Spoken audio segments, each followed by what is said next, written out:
Shabbat Shalom. Yesterday was Tisha B'Av, the darkest day in the Jewish calendar. We remember the destruction, we mourn the loss of the first and second temples, we recall crusades and pogroms that happened on this same day in years gone by. And each year, after the fasting and the mourning of Tisha B'Av comes Shabbat. This one is a time of hope, known as Shabbat Nachamu, the Sabbath of consolation. The Haftorah portion we read is taken from the book of Isaiah, and it begins, Nachamu, Nachamu, Ami, Yomar Elohechem.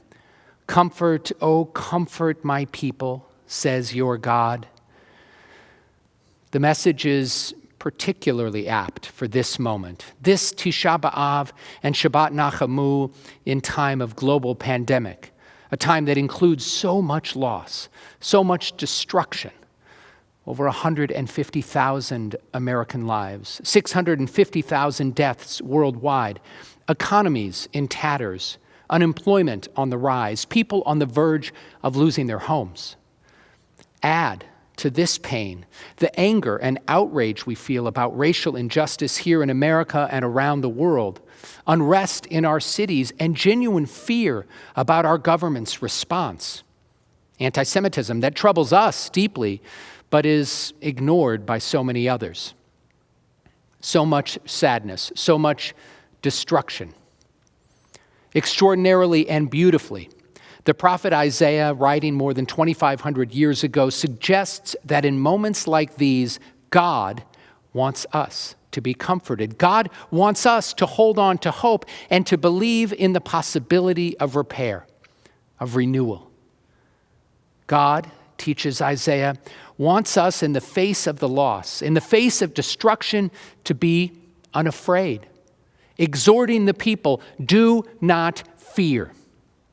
And make no mistake, this is a very adult, mature type of courage, for we know all too well the dark and terrible things that life can do to us, that life is doing to us. We know all too well how unpredictable and fleeting life can be, and yet, with that knowledge before us, we have a faith that somehow, some way we'll get through it. Somehow, some way destruction will lead to repair.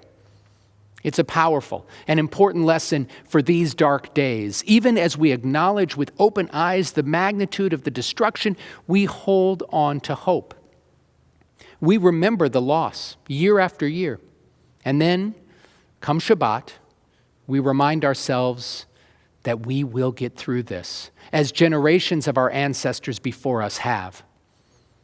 On this Shabbat Nachamu, this Sabbath of comfort and consolation, I want to share a few strategies for holding on to hope in the wake of loss and destruction. And given the moment we find ourselves in right now, I'll share them in the name and through the example of a great American hero who died 2 weeks ago and who we mourn as a nation, Representative John Lewis.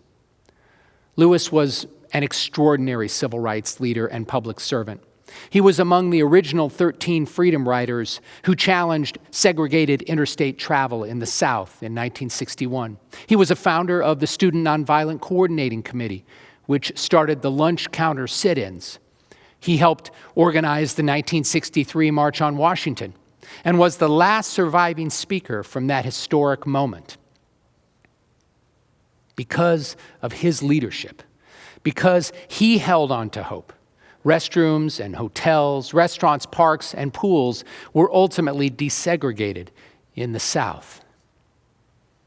And all of this positive change, the things he did to bring healing to our nation, his actions focused on rebuilding that which was broken, well, they came with a steep price. He was arrested 40 times from 1960 to 1966 in nonviolent protests. He was spat upon and he was burned with cigarettes by angry mobs. He was repeatedly beaten senseless by police officers. During the freedom rides of 1961, he was left unconscious in a pool of his own blood at a bus terminal in Alabama. And most famously, in Selma in March of 1965, he was almost killed by law enforcement. On that day, which came to be known as Bloody Sunday, Lewis's skull was fractured by an Alabama state trooper. So the first lesson is that to rebuild in the wake of destruction, we sometimes need to fight. Holy, sacred battles for what is right, for justice, for all that is good. As Lewis put it, I have been in some kind of fight for freedom, equality, basic human rights for nearly my entire life. But we don't have to fight alone. And this is the second lesson. We have friends and we have allies who will stand with us. For Lewis, those allies were often members of our own Jewish community. He built bridges and formed alliances with Jewish groups from the very beginning. That day in Selma, Lewis and Dr. King marched with Rabbi Abraham Joshua Heschel. In 1982, Lewis partnered with the American Jewish Committee to found the Atlanta Black Jewish Coalition. This led over time to the creation of the Congressional Black Jewish Caucus.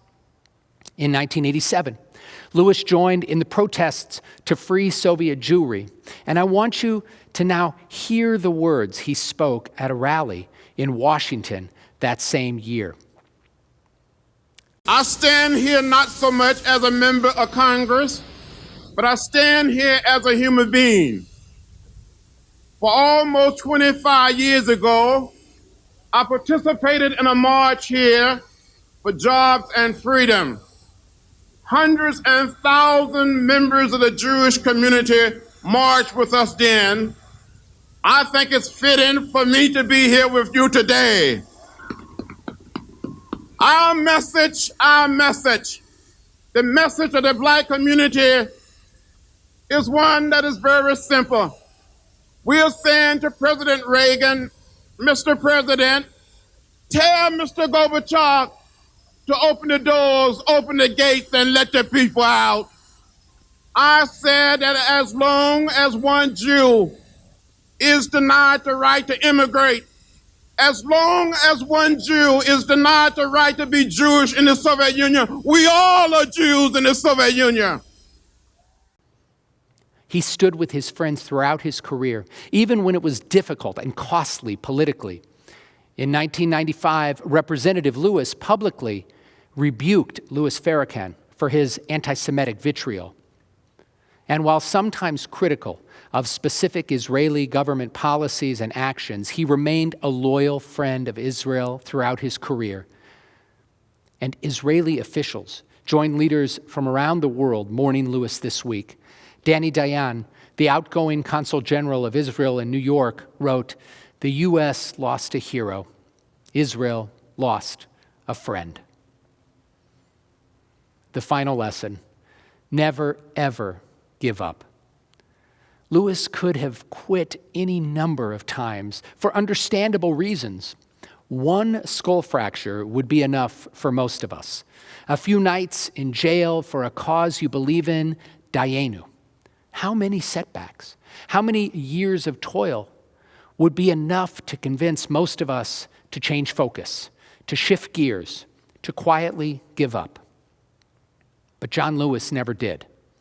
He first ran for office in 1977, and he lost. He suffered many setbacks throughout his life and just kept fighting for what he believed was right. And here's how he summed up his approach to life in 2018. Do not get lost in a sea of despair. Be hopeful. Be optimistic. Our struggle is not the struggle of a day, a week, a month, or a year. It's the struggle of a lifetime. Never, ever be afraid to make some noise and get in good trouble, necessary trouble. That's how we respond to destruction. That's how we respond to loss. That's how we fix what's broken. We fight. We join with allies, with friends who will help us on the way. And we never, ever give up.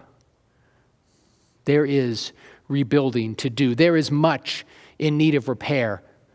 So much sacred work to busy ourselves with. And in this task, I find comfort. I find consolation in the work. I find meaning. May all those who struggled to survive, to hold on to hope, our ancestors as well as the righteous from amongst the nations. May all those who toiled to rebuild, may the ones who kept on fighting, the ones who got in good trouble for a higher purpose, may their memories forever be for a blessing, and may they rest in peace. And this above all, may we, the living, find strength, inspiration, and comfort in their example. Shabbat Shalom.